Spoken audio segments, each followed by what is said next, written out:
शंखनाद हो चुका है लोकसभा चुनाव का, तो लोकसभा चुनाव के अंदर आप लगातार बोलते हैं कि बिना बहन जी के सरकार नहीं बनने वाली है, तो दिल्ली के अंदर क्या परिस्थितियां हैं, क्या परिणाम देने वाले हैं बहन जी की झोली में? चुनाव का शंखनाद हो गया है जी। और हम लोग दिल्ली में, जैसे माननीय बहन जी का निर्देश है कि दिल्ली प्रदेश में 7 सीटों पर हम लोग बगैर किसी के गठबंधन के और अपने बलबूते पर चुनाव लड़ने का हम लोग काम करेंगे जी। और बहुत मजबूती के साथ में हम लोग चुनाव लड़ेंगे। जी। और आपको कुछ, जब चुनाव परिणाम आएगा जी। तो कुछ चौंकाने वाले रिजल्ट आपको आप कह रहे हैं देखने को चौंकाने मिलेगा। वाले, लेकिन मीडिया में तो आप बसपा कहीं नज़र नहीं आ रही है, कह रहे हैं कि बसपा कहीं गिनती में नज़र नहीं आती है, ना तो टीवी चैनल पे नज़र आ रही है, ना किसी अखबार में नज़र आ रही देखिए सुरेंद्र जी, है। जी। कि जिन्होंने पार्टी बनाई, जी। माननीय कांशीराम साहब ने, हमारे महान पुरुष ने, उन्होंने कहा था कि मीडिया आपको सहारा नहीं देगी, जी। मीडिया आपके पक्ष में नहीं रहेगी, जी। क्योंकि मीडिया जो मेन स्ट्रीम जो मीडिया है जी। उसको पैसा चाहिए जी। और बीएसपी अपने कार्यकर्ता के बल पर चलती है, जी। किसी धन्ना के सेठ के बल पर नहीं चलती है। और ये प्रूफ हो चुका है इलेक्ट्रो बॉन्ड के माध्यम से कि बीएसपी ने कहीं से कोई चंदा नहीं लिया। जी।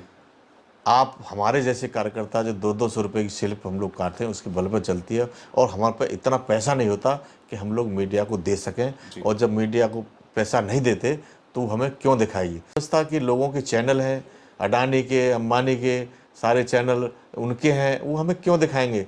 और हमारा मीडिया तो मैन टू मैन, कांशीराम साहब कहा करते थे, हमारा मीडिया मैन टू मैन है। जी। भाई हमारे मैं मेरी खबर, मुझे खबर पर माने बहन जी ने मुझे खबर दी, हमने आपको दी, आपने आगे पहुंचा दी। मैन टू मैन पूरे देश में तमाम क्षणों में पूरी खबर पहुंच जाती है। जी।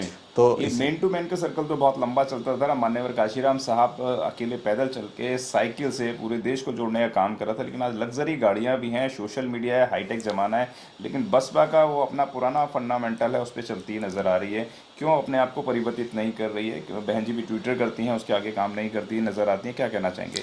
ऐसा नहीं है सुरेंद्र जी, जी। बहन जी ट्विटर नहीं करती हैं, ट्वीट से नहीं चलती हैं। जी। आप प्रतिदिन देख लो, जी। बहन जी सुबह 10-11 बजे से और रात तक कहीं के स्टेट के लोगों से डेली कोई ऐसा दिन नहीं है जिसमें ना मिलती हूँ। जी। 100% मिलती हैं। और बात रही उसकी नई, उसकी टेक्नोलॉजी की, तो आपने देखा होगा माननीय आकाश आनंद जी ने, जो हमारे राष्ट्रीय कोऑर्डिनेटर बिल्कुल। हैं, इस देश के युवाओं के आइकॉन हैं, जी। उन्होंने मिस कॉल वाला वो भी दिया, बिल्कुल। दिया कि नहीं दिया?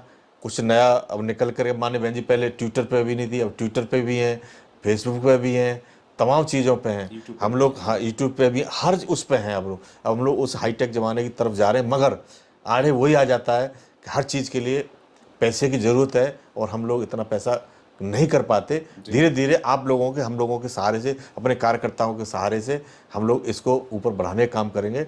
और हर हालत में जो हाईटेक ज़माने की जो बात आप कर रहे हैं उस सब भी हम लोग जाने का काम करेंगे। देश के अंदर जातीय समीकरण के आधार पर बहुत सारी टिकटों का वितरण होता है, तो क्या दिल्ली के अंदर भी आप इसी जातीय आधार पर देने वाले हैं, या बाहुबली या हेलीकॉप्टर से आने वाले लोगों को टिकट वितरण करेंगे?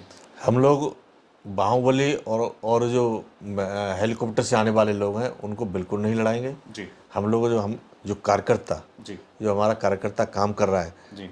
और थोड़ा उसकी आर्थिक स्थिति ठीक है, जी। उसको हम लोग लड़ाने का काम करेंगे। जी। इधर उधर से हम लोग नहीं लाते, किसी बीजेपी कांग्रेस से आए हुए लोगों को हम बिल्कुल नहीं लगाएंगे। हाँ, अगर कोई अच्छा सोशलिस्ट है, अच्छा सोशल काम करता है और वो किसी पार्टी में नहीं रहा है, जी। तो उसको प्रयास करेंगे, उसको हम लोग लड़ा दिए हैं। क्यों? किसी और पार्टी का नहीं है, जी। वो सोशल काम करता था, इसीलिए हम लोग उसको लड़ाने का काम करेंगे। अपने संगठन में मान सम्मान देने का काम करेंगे हम लोग।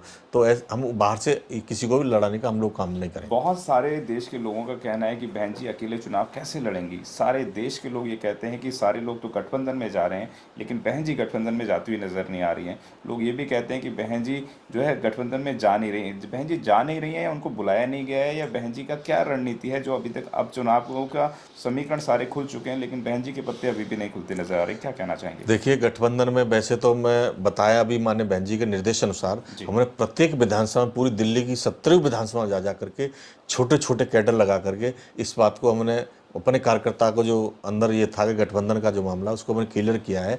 पर है तो ये लंबा, मैं बताऊं फिर भी सूक्ष्म में आपको बता देता हूं कि गठबंधन में जाने से बीएसपी को क्या फ़ायदा हो, क्या नुकसान। माननीय बहन जी ने करके गठबंधन को करके देखा, ऐसा तो नहीं है। चाहे सपा के साथ गठबंधन की बात रही हो, चाहे कांग्रेस के साथ गठबंधन की बात रही हो, करके देखा है। मगर हमें क्या होता है कि जब हम गठबंधन में जाते हैं तो जिसके साथ हम गठबंधन करते हैं हमारा वोट तो ट्रांसफर होता है माननीय बहन जी के निर्देश पे, मगर उनका वोट हमारी तरफ कभी ट्रांसफर नहीं होता। और हमने करके देख लिया, जब भी गठबंधन में हम लोग गए हमें नुकसान होने का काम हुआ है। हम क्या देखो 93 में हम लोग गठबंधन में गए तो हमें नुकसान हुआ, सपा के साथ गठबंधन हुआ उसमें नुकसान हुआ। 95 कांग्रेस के साथ हम लोग गठबंधन में गए, हमें नुकसान हुआ, कांग्रेस को फायदा हुआ। और उसके बाद फिर हम अकेले लड़े। हम अकेले लड़े कि नहीं लड़े? 98 तो हमारे 100 सीटें ली। अब 2002 में अकेले लड़े, फिर हमें सीटें 100 सीटें आई हमारी। और फिर हम 2007 में हम अकेले लड़े। पूर्ण बहुमत गवर्नमेंट हमने अकेले बनाई थी ना, गठबंधन छोड़ने बनाई थी। तो जब हम अकेले लड़े तो हमें फायदा होता है, क्योंकि उसका यही है कि हमारा वोट तो उनको ट्रांसफर हो जाता है। और हर पार्टी, देश की एक से एक बड़ी पार्टी चाहती है कि बीएसपी से गठबंधन हो, क्योंकि वो उन्हें पता है कि बीएसपी का वोट ट्रांसफर हो जाता है और उनका वोट ट्रांसफर नहीं होता है। तो जान हर आदमी चाहता है, मगर देने के लिए कुछ नहीं चाहिए बीएसपी को। अभी गठबंधन की हम बात करें, अब हराने की जिम्मेदारी तो इस देश के दलितों की है बीजेपी को, इस देश के मुसलमानों की जिम्मेदारी है कि बीजेपी को हराया जाए। मगर क्या इंडिया गठबंधन में किसी मुस्लिम नेता को बुलाने का काम किया इन्होंने? क्या किसी दलित नेता को बुलाने का काम किया इन्होंने? बताएं आप। तो इसलिए ये लोग हराना हमसे चाहते हैं, मगर देना हमें कुछ नहीं चाहते। इन्हें भागीदारी नहीं देनी चाहिए, देने की जरूरत नहीं है इन्हें बस हरवाना है। जिम्मेदारी दलित और मुस्लिम की है कि दलित मुस्लिम मिलकर बना रहे हैं सरकार। तो क्या लग रहा है कि 2024 के परिणामों को, जो चुनाव हैं, उनको पूरे देश और दुनिया के लोगों की नज़र है कि क्या रहेगा परिणाम, किस करवट बैठेगा हाथी? क्या लगता है कि दलित मुस्लिम का आंकड़ा कहाँ तक नजर आता है? देखिए, आपने अभी देखा जितनी हमारी सीटें अभी खिल रही हुई हैं, तो आपने उत्तर प्रदेश के अंदर भी देखा। हम दिल्ली में भी प्रयास कर रहे हैं। हम जनता से गठबंधन है हमारा किसी पार्टी से गठबंधन नहीं है। और हम लोग हर हालत में, जैसे माननीय कांशीराम की चाहत थी और पार्टी का नारा भी है, दलित मुस्लिम करो विचार कब तक सहोगे अत्याचार। तो प्रयास हम लोग कर रहे हैं कि हम लोग सब एक हो जाएं तो ये बात बन जाएगी और हम जनता से गठबंधन करेंगे और जब हम चुनाव में जाने का काम करेंगे। आप थे हमारे साथ लक्ष्मण सिंह, जिन्होंने बताया है कि अब जो बसपा है वो पुरानी एक नई बसपा के रूप में आ चुकी है। डिजिटल संसाधनों के साथ काम कर रही है, लैस होकर काम कर रही है, लाइव टेलीकास्ट आ रहे हैं, सूचनाएं आ रही हैं, सीधा संपर्क सूत्र आ रहा है। और जो दलित मुस्लिम का जो आंकड़ा था वो भी कहीं ज़्यादा बढ़ चढ़ कर नज़र आ रहा है। और बहन जी की जो जातीय समीकरण के आधार पर टिकट वितरित करती हैं वो बहुत सराहनीय होता है। जैसे अयोध्या से बहन जी ने एक ब्राह्मण को टिकट दिया है, बुलंदशहर, अलीगढ़, तमाम जगहों से बहुत जातीय समीकरण पर दे रहे हैं। बहुत बारीकी से अध्ययन किया जा रहा है कि किसी भी ऐसे व्यक्ति को टिकट ना दिया जाए जो दल बदलू हो या कोई ना कोई बसपा को नुकसान पहुंचाए। तो ये 2024 के नतीजे बहुत दिखाने और चौंकाने वाले रहेंगे बसपा के। लक्ष्मण जी, आपने हमें समय दिया, इसके लिए बहुत बहुत धन्यवाद सर। जय भीम। जय। आज हम आपके लिए लेकर आए हैं बहुजन समाज की एक ऐसी किताब, कहीं हम भूल ना जाएं, एक ऐसी ऐतिहासिक किताब है जिसके अंदर आपको ऑडियो वीडियो देखने को मिलना है। ये पहली बहुजन समाज की ऐतिहासिक किताब है जिसके अंदर आप वीडियो भी देख सकते हैं। अब किताब के अंदर कैसे वीडियो देख सकते हैं ये मैं आपको पहले दिखा दूं। आइए तो हम देखते हैं। सबसे पहले आपने करना ये काम है कि किसी भी पेज पर मोबाइल द्वारा आप गूगल पे जाएंगे और गूगल पे जाने के बाद आपको कैमरे का निशान नजर आता है। इस कैमरे पे आप क्लिक करेंगे तो ये QR कोड को स्कैन कर लेगा। स्कैन करने के बाद यहाँ पर आप देखेंगे ये लिंक आ गया। आप जैसे लिंक पर क्लिक करेंगे आपकी वीडियो चालू हो जाएगी, यानी कि आपको एक सटीक जानकारी मिलने वाली है, एक ऑथेंटिक जानकारी मिलने वाली है। बहुजन समाज की पहली ऐतिहासिक किताब है जिसके अंदर आपको तमाम महापुरुषों की जानकारी मिलने वाली है। आप इस किताब में देख पाएंगे तथागत सम्यक बुद्ध, जिनकी पूरी जीवनी आपको मिलने वाली है। महान सम्राट अशोक, जिनका जीवनी आपको इसके अंदर पूरी मिलने वाली है। संत कबीर दास, संत शिरोमणि गुरु रविदास, सम्राट मीर भोज, जिन्होंने इतिहास रचने का काम किया।